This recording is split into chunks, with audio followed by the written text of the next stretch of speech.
Doctor Rakesh पाठक sir, अब एक बड़ी अचंभित करने वाली चीज हम और देखने वाले हैं। जो नरेंद्र मोदी राहुल गांधी को राजकुमार, शहजादे, नामदार, न जाने क्या क्या नाम दिया करते थे, अब राहुल गांधी जी क्योंकि नेता प्रतिपक्ष होंगे तो उनको राहुल गांधी जी कहकर संबोधन करना पड़ेगा। ये कितना कष्टकारी होगा, पहले तो मुझे आप ये बताइए।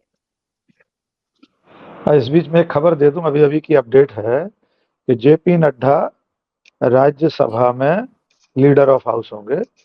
वहां पर ये नियुक्ति के बारे में जानकारी अभी आई है। अब जी आपका जो सवाल है कि राहुल जी कहना पड़ेगा, ये जितना कष्टकारी होगा उससे ज्यादा कष्टकारी ये होगा कि अगर सचमुच में राहुल गांधी नेता प्रतिपक्ष हुए, अगर वे मान गए अपने पार्टी के आदेश को, हम्म, तो नरेंद्र मोदी को जो परेशानियां आने वाली हैं वो दूसरे तरह की। सामान्य तकनीकी पक्ष हमारे दर्शकों के लिए औपचारिकताएं जो सरकारी हैं वो तो ये है कि लीडर ऑफ अपोजिशन को हमारे यहाँ कैबिनेट मंत्री का दर्जा दिया जाता है। हमारे संविधान निर्माताओं ने, पंडित जवाहरलाल नेहरू, डॉक्टर भीमराव अंबेडकर, उस समय के सारे नेताओं ने कितना मान और सम्मान रखा था विपक्ष का। वे चाहते तो कई ऐसे प्रावधान रख सकते थे। क्या कर लेता उस समय कोई? गिनती का भी नेता प्रतिपक्ष में लोग नहीं थे, गिनती भर के नहीं थे। जो चाहते वो विधान बना लेते, जो चाहते वो संसदीय परंपराएं स्थापित कर लेते। लेकिन उन्होंने ऐसा नहीं किया क्योंकि उन सब लोगों की लोकतंत्र में, संविधान में गहरी आस्था थी। इसलिए वे जानते थे कि सत्ता पक्ष को जो मान मर्यादा निभानी है, उतना ही मान मर्यादा सम्मान विपक्ष को भी मिलना चाहिए। उसे भी जनता ने चुनकर भेजा है और हम पर नजर रखने के लिए, अंकुश रखने के लिए भेजा है। तो उन्होंने नेता प्रतिपक्ष को कैबिनेट मंत्री का दर्जा दिया है। सारी सुविधाएं मिलेंगी, गाड़ी घोड़ा ऑफिस वगैरह।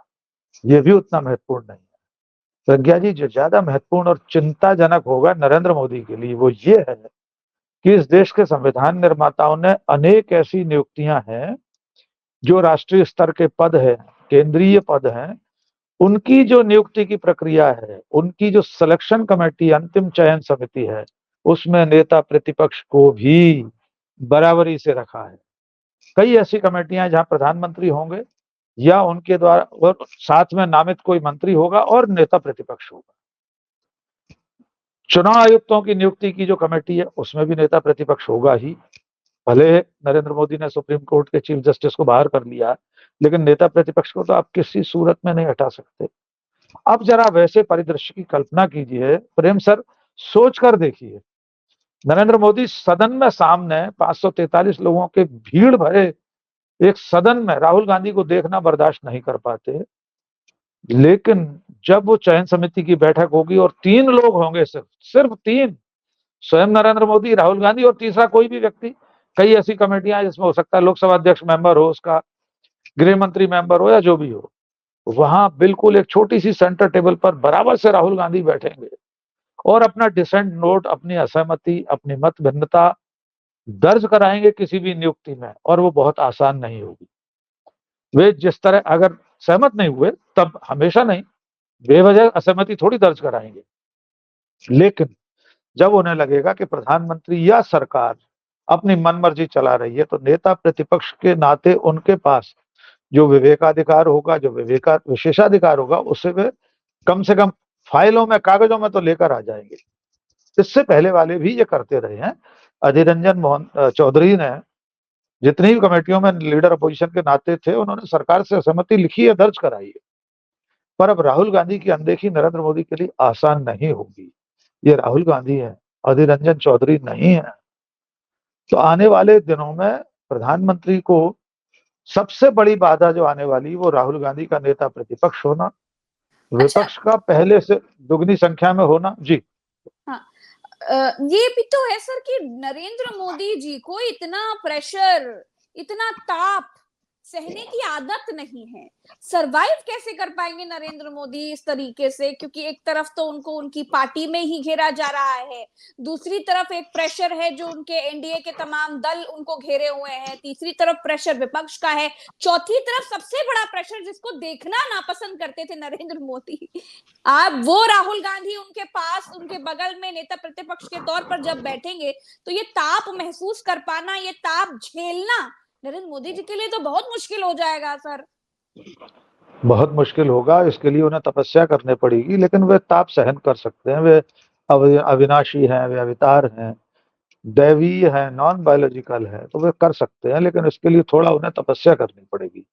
वजह यह है कि वे जिस पार्टी और जिस नेता को खत्म करने के लिए आजीवन से लगे हुए थे, हजारों करोड़ रुपए उस नेता को नेस्तनाबूद करने में, उसकी छवि को नष्ट करने में खर्च कर दिए। अभी चुनाव में कहते रहे, राजनाथ सिंह कह रहे थे लोग पढ़ेंगे एक थी कांग्रेस, डॉक्टर मोहन यादव कह रहे थे मध्य प्रदेश के मुख्यमंत्री, बच्चे किताबों में पढ़ा करेंगे कांग्रेस नाम की कोई पार्टी थी। कांग्रेस मुक्त भारत का सपना लेकर 2014 में अवतरित हुए थे भारत भूमि पर। उस पार्टी और उस नेता को अपने सामने इस तरह बैठे देखना नरेंद्र मोदी के बर्दाश्त से बाहर है। और इसकी एक वजह और भी है, नरेंद्र मोदी को आदत नहीं है। किसी को आदत हो तो चल जाती है ऐसी परिस्थितियां, उन्हें अभ्यास नहीं है, क्योंकि गुजरात के मुख्यमंत्री रहते हुए उन्हें गठबंधन की सरकार नहीं चलानी थी, सामने प्रतिपक्ष भी उतना सबल नहीं था। तीसरी बार जब वे मुख्यमंत्री बने थे तब जरूर कांग्रेस के विधायकों की संख्या बहुत पर्याप्त थी, फिर भी जैसे कि गुजरात पूरा उनके हाथ में रहता है, ऐसे वहां का विपक्ष भी उनके हाथ में था। दिल्ली में केंद्रीय सत्ता में भी 2 बार प्रधानमंत्री रहते हुए उन्हें उस तरह के विपक्ष का सामना नहीं करना पड़ा। तो न वे मिलजुल कर चलने वाली राजनीति का शऊर जानते हैं, न उन्हें उसका अभ्यास है, न दलगत आधार पर, न प्रशासन चलाने में, न सदन चलाने में, न सदन से बाहर तादाम्य स्थापित करने, भाईचारा और समझदारी कायम करने का उनके पास तजुर्बा नहीं है। इसलिए मैंने जो शुरू में कहा था वो फिर कह रहा हूं, नरेंद्र मोदी अपनी सोची समझी आजमाई हुई और जिसमें उन्हें महारत हासिल है उसी स्टाइल की राजनीति करेंगे। आज तो पहला दिन था, आप सदन चलने दीजिए, देख लीजिए हिंदू मुस्लिम राजनीति करेंगे वे। सदन में ना करें तो जैसे ही किसी राज्य का चुनाव आएगा, अभी महाराष्ट्र का चुनाव आने वाला है, बिल्कुल महाराष्ट्र, हरियाणा और झारखंड का, मोदी जी फिर वही राग अलापेंगे। वे सदन में भी विपक्ष के प्रति अपमानजनक रवैया, बेहद आपत्तिजनक शब्दों का इस्तेमाल करेंगे ही। मैं आज उल्टा चश्मा प्रज्ञा मिश्रा जी के चैनल पर यह अग्रिम में दर्ज कर देना चाहता हूं कि आप देख लीजिएगा वे कितने अशालीन तरीके से विपक्ष को संबोधित करते हैं और उससे निपटते हैं। वे बिल्कुल भी नहीं सुधरेंगे, ऐसा मुझे अगाध विश्वास है। बाहर जब नरेंद्र मोदी संसद सत्र के पहले भाषण दे रहे थे तो बड़ा अहम था, बड़ा गुरूर दिखाई दे रहा था। लोगों ने ये कहना शुरू कर दिया रस्सी जल गई पर बल नहीं गया। अंदर आकर जैसे विपक्ष की तरफ देखा, विपक्ष की कुर्सियों को हरा भरा देखा, तो कुछ कंधे डाउन हो गए थे। उसके बाद तो रही सही कसर, जब वो शपथ देने के लिए खड़े हुए तो राहुल गांधी ने संविधान की किताब दिखा दी और बता दिया कि आपकी तानाशाही नहीं चलेगी, मनमानी नहीं चलेगी। इसको कैसे देख रहे हैं सर? देखिए, पहले तो आए कि जो उन्होंने बाहर विपक्ष के लिए कहा कि विपक्ष नखरे ना दिखाए और भी कौन कौन से शब्द 2-3 बड़े बड़े बोले, ड्रामे ना करे, मुझे इसको ड्रामे न करे, मैं इसे दूसरी तरह से देखता हूँ। हो सकता है नरेंद्र मोदी यह स्वीकार कर रहे हों कि देश की आजादी के बाद से अब तक उनकी पार्टी के पुरखा श्यामा प्रसाद मुखर्जी, अटल बिहारी वाजपेयी, लाल कृष्ण आडवाणी ड्रामे करते थे। कोई बड़ी बात नहीं है, नरेंद्र मोदी के बयानों को हमें अब इस तरह से भी देखना चाहिए। और मैं तो हमेशा जब वे ऐसी बात कहते हैं, जब भी ऐसा कोई बयान देते तो मैं कहता हूं अच्छा तो आप स्वीकार कर रहे हैं कि आप लोग रो रहे थे 55 साल से। नरेंद्र मोदी ने एक बार कहा था विपक्ष रोना रोता रहता है, तो मैंने कहा अच्छा आप ये स्वीकार कर रहे हैं कि अटल जी और आडवाणी जी आंसुओं से रोते थे संसद में। Oh my God. तो आज भी मुझे लगता है मोदी जी ने संसद की देहरी पर यह स्वीकार किया है कि उनके पुरखों को इस देश की जनता ने गिनी चुनी सीटों के साथ जिताने का काम अब तक किया था 2014 से पहले, इसलिए वे रोया करते थे। खैर, ये मैं तो वक्र दृष्टि से कह रहा हूं, लेकिन सीधी दृष्टि से कहें तो असली उनका रोल शुरू होता है देहरी के भीतर पहुंचने के बाद। और जब वे, आपके शब्दों में कहूं, हरा भरा विपक्ष देखते हैं तो खुद मुरझा जाते हैं। उन्हें तनाव हो जाता है कि जो ट्रेजरी बेंच के सामने की बेंचेस खाली दिखाई देती थी वो इस कदर भरी हुई हैं। और उसमें भी राहुल गांधी, जिसकी इमेज को खत्म करने के लिए हजारों करोड़ रुपए उन्होंने और उनकी पार्टी ने खर्च कर डाले, उनके वैचारिक परिवार ने, उनके वैचारिक संगठन के अनुषांगिक संगठनों ने, लेकिन उसका हासिल कुछ नहीं हुआ। उसका हासिल तो ये हो गया कि राहुल गांधी 102 सांसदों के साथ पिछली बार से दुगनी संख्या के साथ वहां बैठे। अब जो जिसका विवरण भरत ने दिया, जिसकी व्याख्या की, वो बहुत महत्वपूर्ण विषय है। और उन्होंने बिल्कुल ठीक कहा भरत जी आपने, कि अवधेश प्रसाद जी को सामने पहली कतार में अपने साथ बिठालना नरेंद्र मोदी की हर तरह की राजनीतिक तौर तरीकों चालबाजियों का जवाब।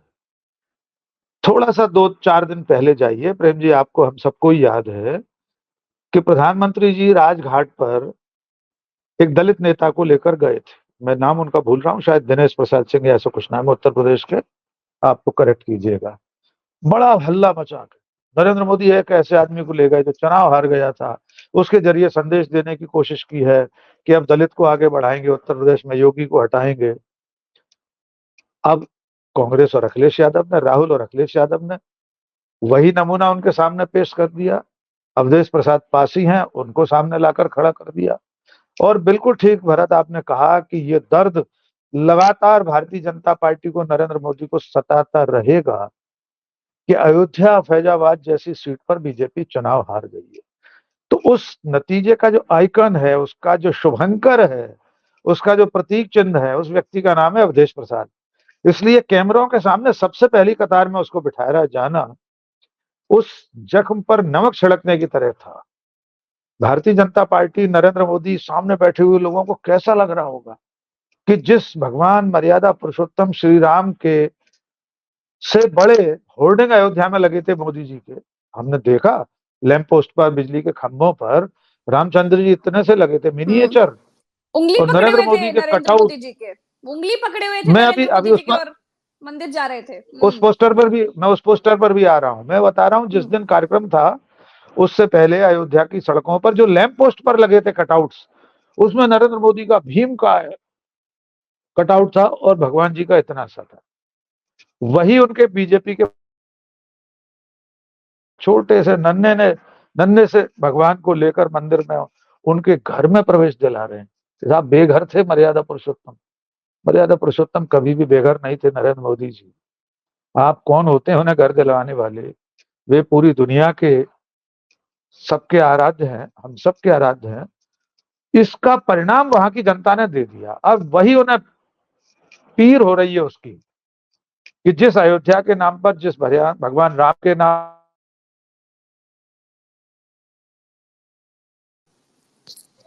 मुझे लग रहा है कोई नेटवर्क इशू है सर के साथ।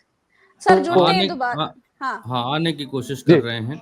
आ गए हाँ आ सर, गए। अगर आ अगर गए। अगर विपक्ष, जी जी, मोदी तो ये कह रहे थे ना कि अगर कांग्रेस या सपा जीत जाएगी, विपक्ष सत्ता में आ जाएगा, तो फिर राम मंदिर पर बाबरी ताला लग जाएगा। जनता ने उनकी बिल्कुल कहा बातों को था। नहीं सुना, उसी शहर से भेज दिया समाजवादी पार्टी के प्रत्याशी को जिताकर। उस सीट से भेजा जिसका सांसद लल्लू सिंह संविधान बदलने की बात कर रहा था। तो ये प्रतीक अब आने वाले दिनों में हर दिन हमें देखने को मिलेंगे। अब आप देखेंगे, प्रेम जी ज्यादा बताएंगे इस बारे में, जब बहस की शुरुआत होगी तो आप देखिएगा कांग्रेस और विपक्ष का जो इंडिया गठबंधन है, वो बहस की शुरुआत भी ऐसे ही चेहरों से कराएगा। हो सकता है पहली किसी मुद्दे पर जो भाषण की शुरुआत हो, नेता प्रतिपक्ष के बाद जो ऐसा व्यक्ति चुना जाएगा जिसका जीतना बीजेपी और मोदी के लिए दुखदायी रहा है। ऐसे कई नाम है, ऐसे कई प्रकरण है। प्रयागराज से भी तो जीता है समाजवादी पार्टी के प्रत्याशी, वो भी तो एक धार्मिक नगरी है। तो ऐसे सारे तौर तरीके विपक्ष अब अपनाएगा और नरेंद्र मोदी के लिए संसद का सामना करना बेहद कठिन होगा। उन्हें एक तो आदत नहीं है, पिछले 10 साल में हमने देखा है कि वे न्यूनतम समय सदन में आते रहे और अंत में बहस के बाद, चाहे राष्ट्रपति का अभिभाषण पर धन्यवाद भाषण हो, चाहे संसद सत्र का कोई भी विषय हो, वे अंतिम अपना भाषण चलते बनते हैं। जवाब सुनने के लिए सदन में कभी नहीं रहते हुए। विपक्ष के नेताओं को निलंबित किया जाता रहा है, वो अब नहीं हो पाएगा। यद्यपि एक बड़ी मजेदार बात है, आज उन्होंने कहा है सदन में, मेरे संज्ञान में आया, उन्होंने कहा देश चलाने के लिए सहमति जरूरी है, सरकार बनाने के लिए बहुमत जरूरी है, लेकिन देश चलाने के लिए सहमति जरूरी है। हम तो सबका साथ लेकर चलना चाहते हैं। ये नरेंद्र मोदी बोल रहे हैं, जिन्हें अपनी पार्टी का साथ भी नहीं चाहिए होता है। वे संसद में खड़े होकर अपने इतने 303 सांसदों के आगे खड़े होकर बैठकर कह रहे थे कि एक अकेला सब पर भारी, तब भी वे सही बात। 301 लोगों को खारिज कर रहे थे, अपनी ही पार्टी के नेताओं को। लेकिन जरा सी सीटें कम क्या हुई, वे अब सबका साथ चाहने लगे। अंतिम बात ये कहना चाहता हूं, इसके बावजूद अगर इस देश के लोग, हम और आप भी, नरेंद्र मोदी से किसी समरसतावादी राजनीति की अपेक्षा करें, हम ये उम्मीद लगाएं कि वे भाईचारे और सद्भाव की राजनीति करेंगे, वे विपक्ष को साथ लेकर सदन चलाएंगे, तो हम शायद कोई दिवा स्वप्न देख रहे हैं, वो कभी पूरा नहीं होगा। नरेंद्र मोदी अपनी राजनीति से बाज नहीं आ सकते। वे हिंदू मुस्लिम राजनीति करेंगे, वे संसद से लेकर सड़क तक सर्वसत्तावादी एक में एक छत्र सत्ता के साथ ही, उस भाव के साथ ही सदन को भी चलाएंगे और सड़कों पर भी वैसे ही राज करना चाहेंगे। बस वे अवसर की तलाश में है। थोड़ा सा उन्हें इस चुनावी परिणाम में से निकल तो आने दीजिएगा, फिर देखिएगा कि कैसे वे अपने रंग में रंगते हैं। हम नहीं सुधर। हाँ। बस इतना कहना चाह रहा हूँ। असरानी की एक फिल्म आई थी 1984 में, उसका नाम था हम नहीं सुधरेंगे। मैं सोशल मीडिया पर लिख चुका हूँ, हम नहीं सुधरेंगे फिल्म रिलीज हो गई है जी, वे कभी नहीं सुधरेंगे।